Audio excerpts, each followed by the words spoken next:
and moved away from God, it was like God's own heart was taken out of him.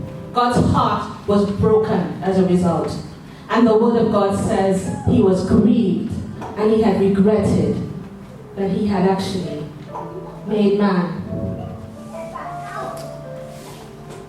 Genesis 6:5 says that as the Lord looked out in the days of Noah, and as he looks out in our days, what he's seeing is that man's thoughts are continually wicked. Can we have the Amplified? The Lord saw that the wickedness, it says in the Amplified version, the depravity of man was great on the earth, and that every imagination or intent of the thoughts of his heart were only evil continually. Only evil continually. Non-stop thinking about evil. Just this week, I was in my car and I was listening to the radio. I don't often listen to radio, but I found this chat show on BBC Radio 2. And I don't even remember what the chat show was about, really, but I just caught it just when this man was being interviewed. And this guy is like a doctor of like zoology or something. So he was talking about this breakthrough that he had because they had managed to breed a pair of animals that are endangered in captivity. So they bred them, they had the babies, and they raised them to a point. And then he was talking about the project that took those baby animals back to their natural habitat, and they released those animals back into the wild. So it was a first time it had been done, and it turned out to be a successful project. The team stayed and they observed and they watched until those baby animals were fully integrated back into their natural habitat. So it was a breakthrough. And it was interesting to listen to that because I actually like nature, I love nature programs. But then, after the man said all he did, and I was thinking, well done, he said something that really shocked me. He said, because the interviewer said, well done, congratulations, sounds like a really good piece of work. And his response to that was, exactly. So this idea that man was created to have dominion over animals and things of the earth is ludicrous, he said. That's not what this is about. We need to get rid of these old, archaic ideas. That I found was really shocking. Because what he's saying is that this idea that there's a God who created us is a ludicrous idea. There's a God who created us to have dominion is a silly idea. And he was saying on the radio, forget that idea, throw that out, it's a stupid idea. And I found that shocking. But the interesting thing about that is that this man, when he was talking, he sounded like quite normal. He's a normal man. You know, he's obviously a graduate and he's doing scientific work, etc. And he's typical of the people in the world today. You see, these people who God saw, whose thoughts were continually wicked, they're not running around with horns on their heads or with a long forked tail looking like devils. They're looking like normal people. In fact, they are generally, quote-unquote, good people, respectable people. These are the people that we sit next to on the tube. They're our neighbors.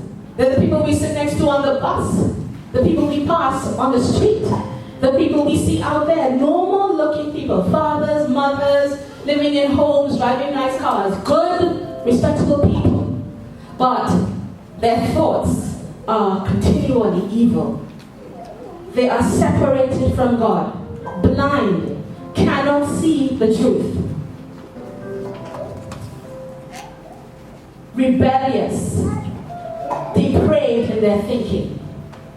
So it's a lesson for us all that people are looking okay, but on the inside, they are not okay.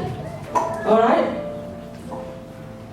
So as God looked out in the time of Noah and in our times, this is what he saw, just rampant wickedness, deep darkness covering the earth.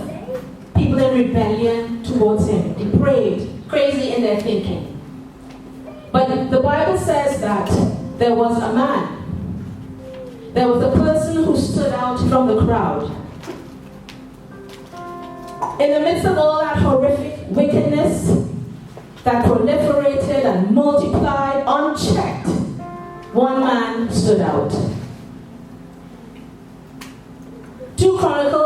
16:9 says that the eyes of the Lord run to and fro across the earth, looking.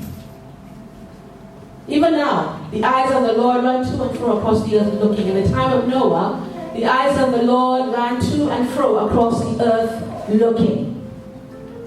But as God looks, He's not fooled by the good-looking people who appear with the appearance of respectability, the people who are making the scientific breakthroughs, the people who are driving the bus or whatever. He's seeing what is in the heart of those people.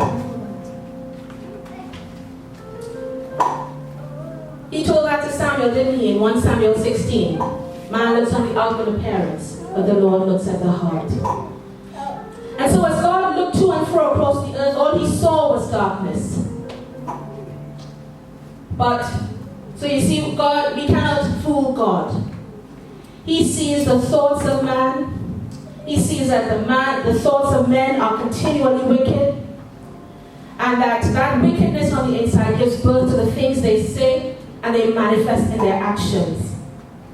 God is blind to the suits and to the high heels and to the makeup and to the hair and everything that gives them that air of respectability. And what He sees as He looks out is the deep darkness of the heart. His eyes roamed across 5 continents: Asia, Africa, Europe, the Americas, Australia. And all He could see was that wickedness in the heart of man.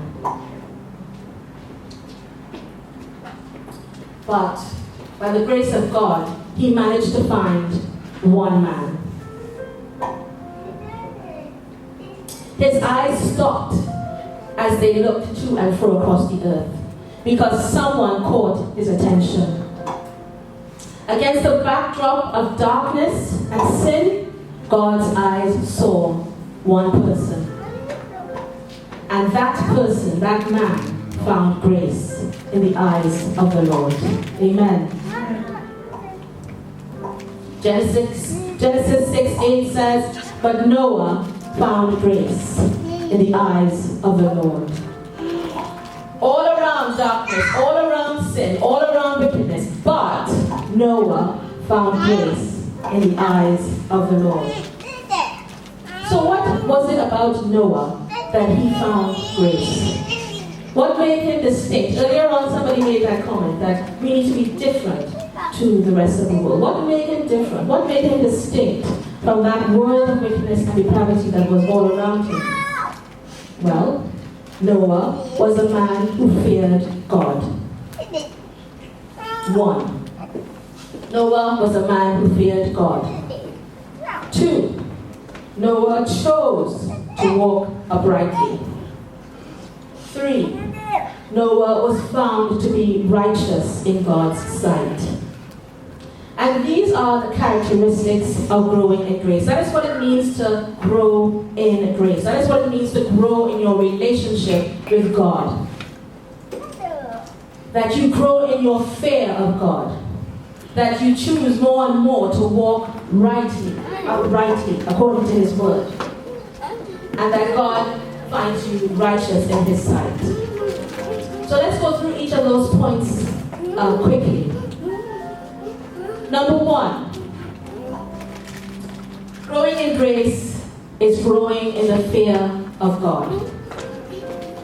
When the world around Noah had ceased to fear God, when that world around Noah had rejected this idea of God, even as I heard on the radio last week, Noah grew in grace because he developed a reverential fear of God. Now, what does this reverential fear of God mean? What does it mean to reverently fear the Lord? Reverential fear is recognizing God for who He is. God is the creator of the heavens and the earth. He was before the beginning. He is the God who dwells in all eternity. Everything we see around us, God is far high and above it. God is recognizing God in that supremacy, that absolute power and authority that He carries. It's recognizing that He is the one to whom we have to give an account at the end of our lives. That we are accountable to this God. That develops a reverential fear of God. Because it causes us to change our thinking. It causes us to change our attitudes. It causes us to change our behavior. When we fear God and when we live in that knowledge that we are going to have to give an account to Him one day for everything we've thought, everything we've said, and everything we've done, as well as everything we didn't do that He told us to do. The reverential fear of God. It's recognizing Him as the Holy One. The Holy One. He is without spot, He's without blemish, He's without flaw, He's without sin. God never sinned once in His whole existence. I can't even say life because He's more than life. Life has a start and an end. God is not even life, He's bigger than life. And in all that existence of God, He's never sinned, He's never failed, He's never made a mistake, He's never tripped up. God is holy. And the other interesting thing is that He calls us to be holy. Leviticus 11:14. For I am the Lord your God, so consecrate yourselves and be holy, for I am holy. Leviticus 11:14. For I am the Lord your God. Therefore consecrate yourselves, set yourselves apart from the world that is around you, and be holy, for I am holy. Reverential fear of God is counting His presence as hallowed, sacred, requiring the highest level of respect and regard. And what Kenneth Hagin said in his book is that in the charismatic church, the Pentecostal church, we've lost some of that fear of God. Would you agree with me? We've lost some of the fear of God. We're not as reverential sometimes coming into God's presence as we ought to be. We become too familiar with God and the things with God. And we know that familiarity breeds what? Contempt. Church has become too light and frothy, quote unquote, according to Kenneth Hagin. Too light and frothy. We're afraid to preach sermons about the fear of God because it might offend, because it might scare off some people. He says that we treat God and the things of God with a certain lightness, that superficiality, that religiosity. So we come in and we practice a form of religion, but our heart isn't there, exposed to Him, so that He can sift it and really show us where we need to confess sin and where we need to repent and where we need to change. Because we're so busy, we don't want to lay down the sin sometimes. Let's be honest. We don't want to lay down the sin, do we? And so we put on a mask of religiosity and we come to church and we do all the form of church. We put our hands up and we worship. We sing here as the worship team, etc., etc. And then we go home and it's all right. But actually, it's a lack of reverential fear of God to come into God's house, to come into God's presence with that attitude, covering up and just going through the motions, but never coming and exposing the heart. And Sharon was saying that at the start when she prayed. She said, bring your heart before the Lord. Bring your heart in that reverential fear of Him. Knowing that when you uncover it, He doesn't condemn. He wants you to uncover your sin so that He can wash it away and get you to start again.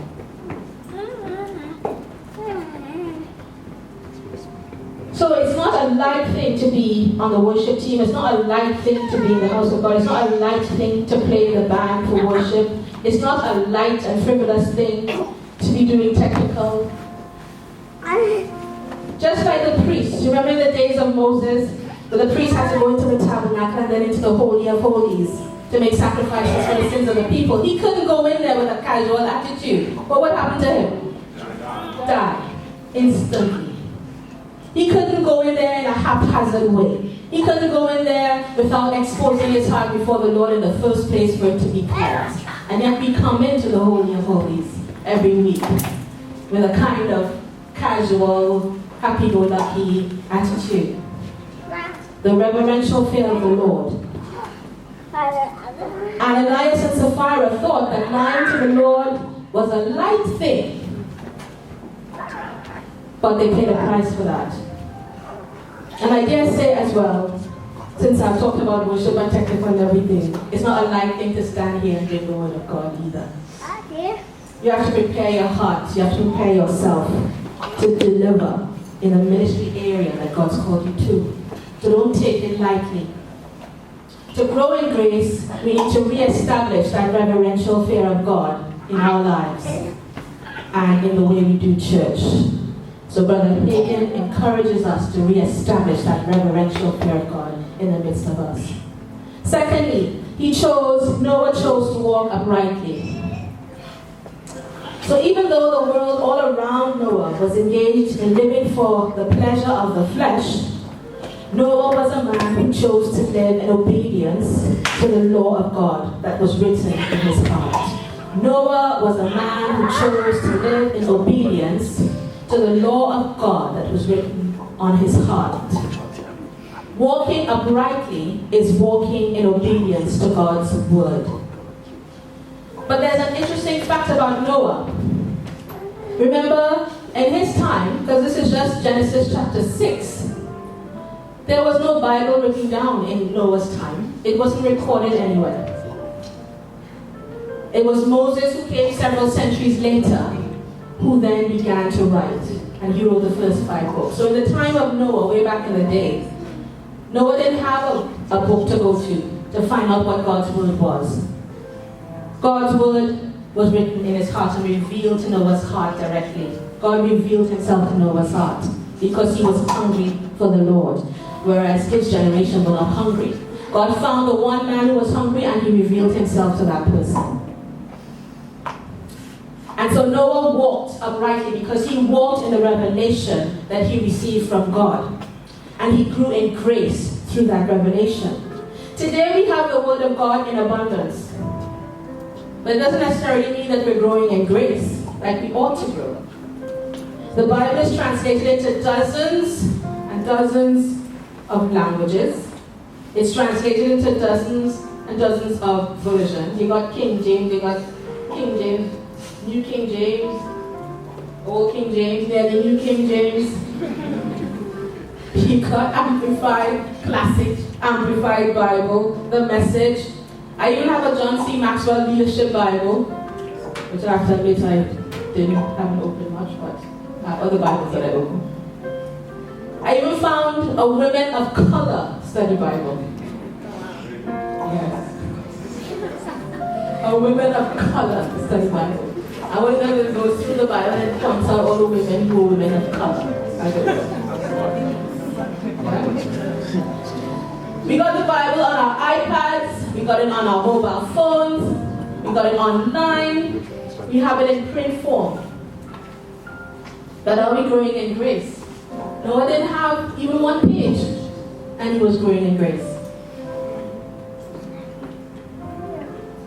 We don't spend time in that word of God, and therefore we don't have a revelation of it, and therefore we can't walk in it. If we don't have a revelation, we can't walk in the revelation. And that's because we don't read the Bible habitually.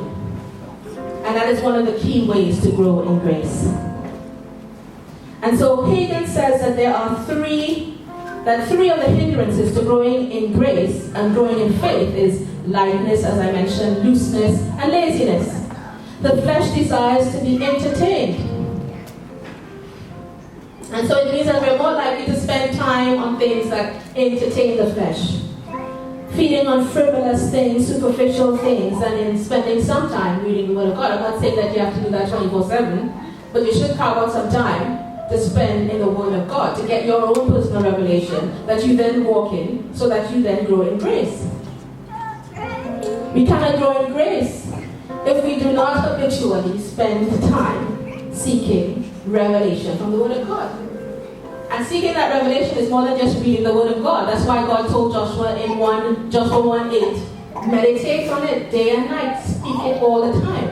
Because in so doing, it becomes a part of you. You then get a revelation of its application, and then you can walk in it. And your way will prosper, and you grow in grace.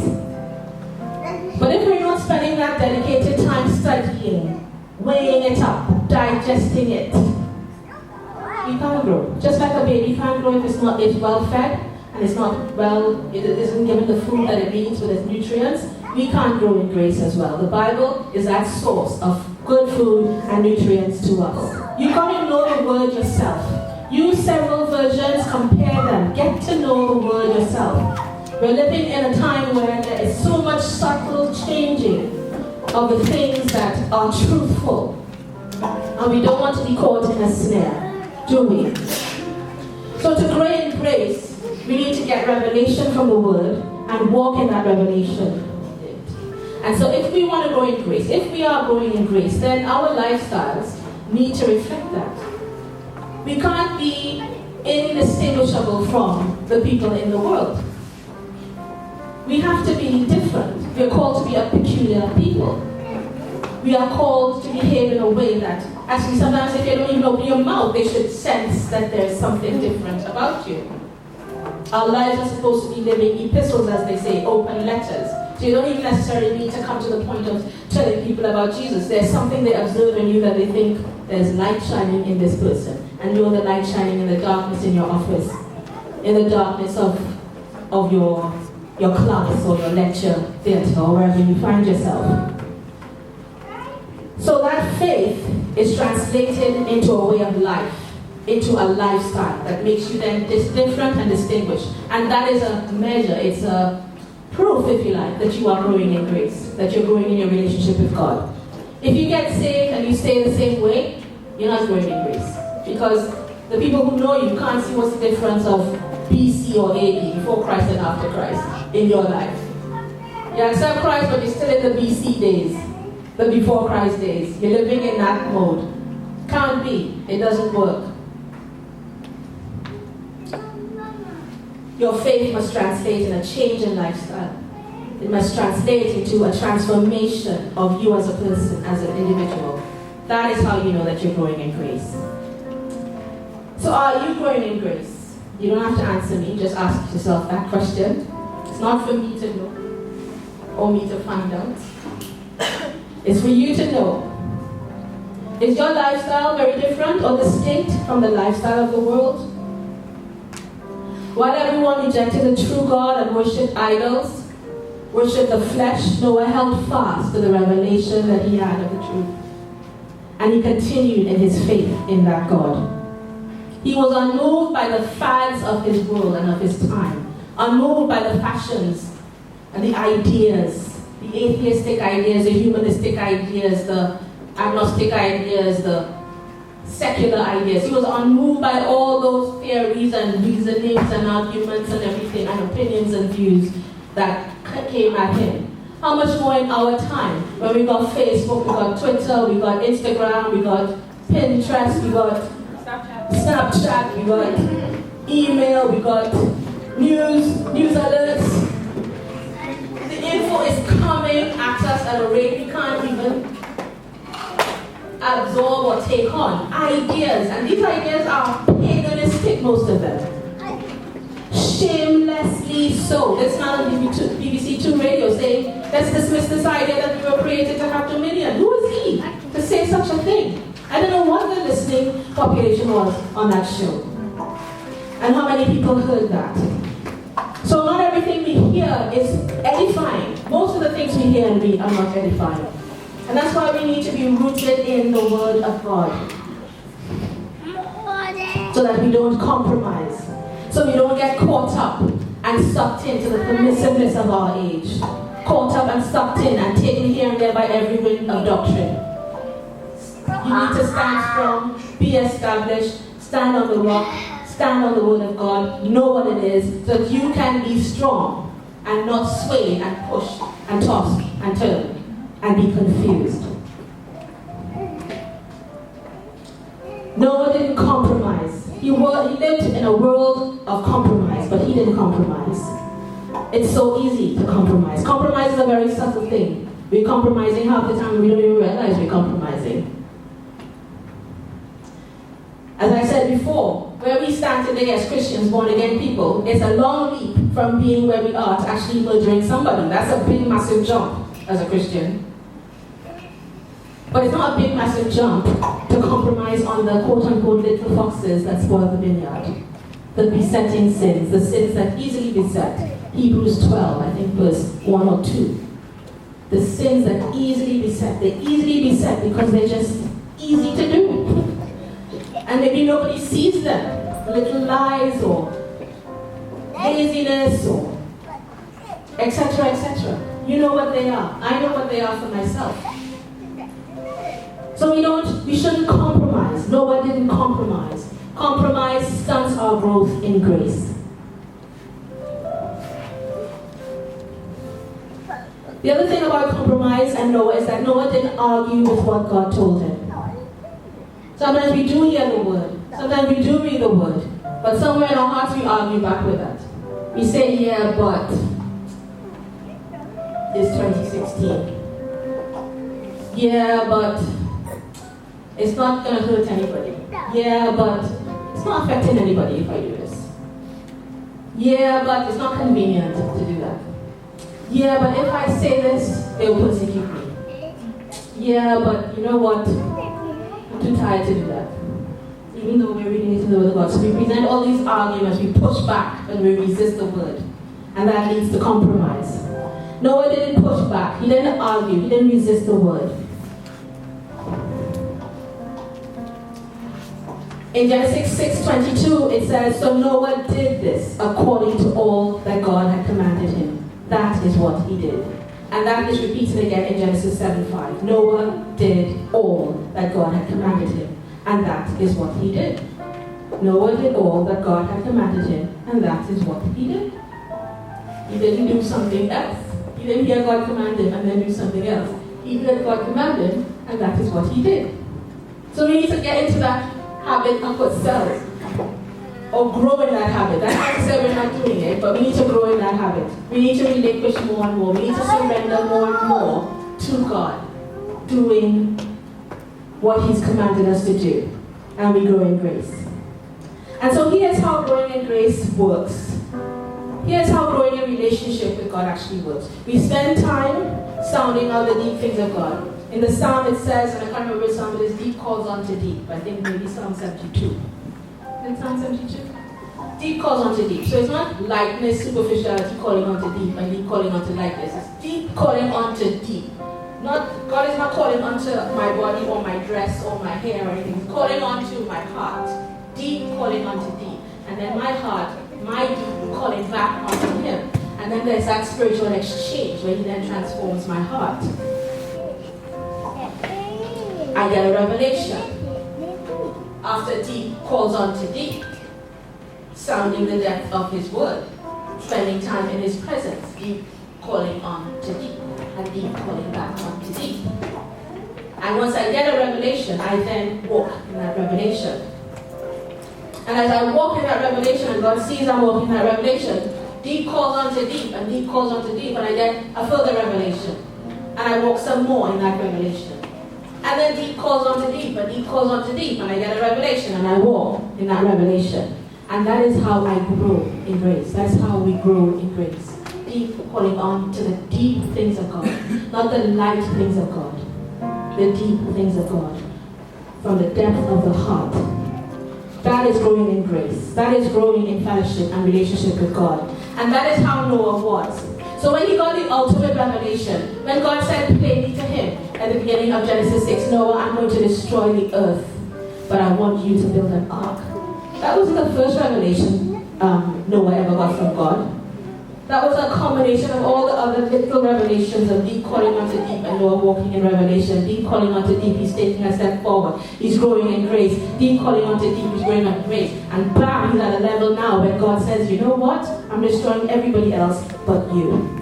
Build an ark. Bring your family in. Bring all the animals in. And I will save and deliver you. That is growing in grace.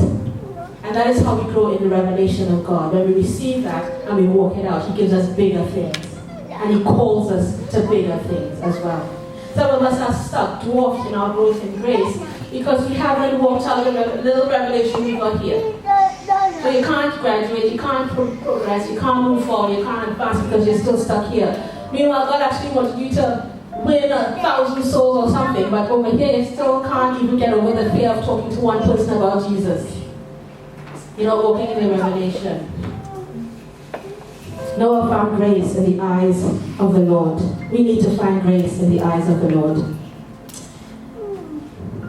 These are the days which were as in the days of Noah. God's eyes are looking to and fro across the earth. Will you be the one who catches his attention? Or will you just be the one that just sees another dark spot as he's looking? Will you be the one who stops him and causes him to draw near because he sees the effort you're putting in to grow in grace? Do you want to be as Noah was in the sight of God? We need to examine ourselves. Just imagine right now, if we were to hear the sound of that great trumpet, and we look outside, and we see the sky rolling back, and a great light, and then a host of angels coming with Jesus leading them. If that was to happen right now, would you be found growing in grace? Would you be found growing in grace? Or would you be found as one of the generation who God destroyed? If you want to be found growing in grace, then you need to understand and accept that growth in grace doesn't come about automatically, by accident or default. It doesn't come about just because you want it to happen. You don't grow in grace just because you recognize it's a good idea to grow in grace.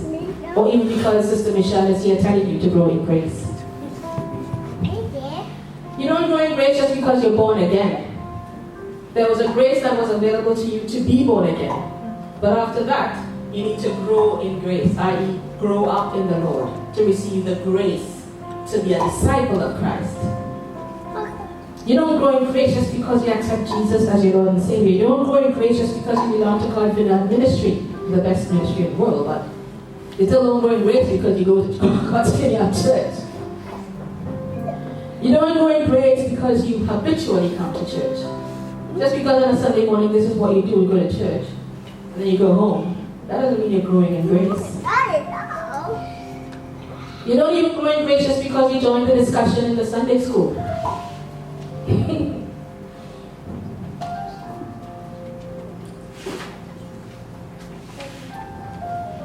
You grow in grace by ensuring that none of the 5 hindrances that Hagin talks about are operating in your life. What are these 5 hindrances? Do you remember? Go on then. Laziness, lightness, loquacity, well done, Durua, loquacity. What is to be like others? What? To be like? Oh, so I spell it L-O-Q-U-A-C-I-T-Y. Loquacity. Say it for us, Durua. It sounds so much better when you say it. And so we got lightness, looseness, laziness, loquacity, and what's the 5th one? Wanting to be like other people. Gosh, you gotta love yourself. Think I'm the greatest me ever. Like Muhammad Ali, right? I'm the greatest. I'm the greatest Michelle Johnson ever. You're the greatest Mike Ayodele ever. You're the greatest Sean Romani ever. The greatest Timura ever. The greatest Ade ever. You know, I can't be like Ade. No matter how I try. So what's the point? Why waste my few years on earth, right? Can't be the best. I'm trying to remember your stage name now, but I can't remember it. Then you acted in that film that Marley made. Oh, yeah. I have to be the best me that I can be. I got no time to try to be the best somebody else, right? You grow in grace because you grow in your fear of God. You grow in grace because you walk uprightly according to the revelation that He gives you, because you spend time in His Word and in His presence, and you remain clothed in His robe of righteousness. Amen. So perhaps we can just stand and Pastor, will you come and lead us?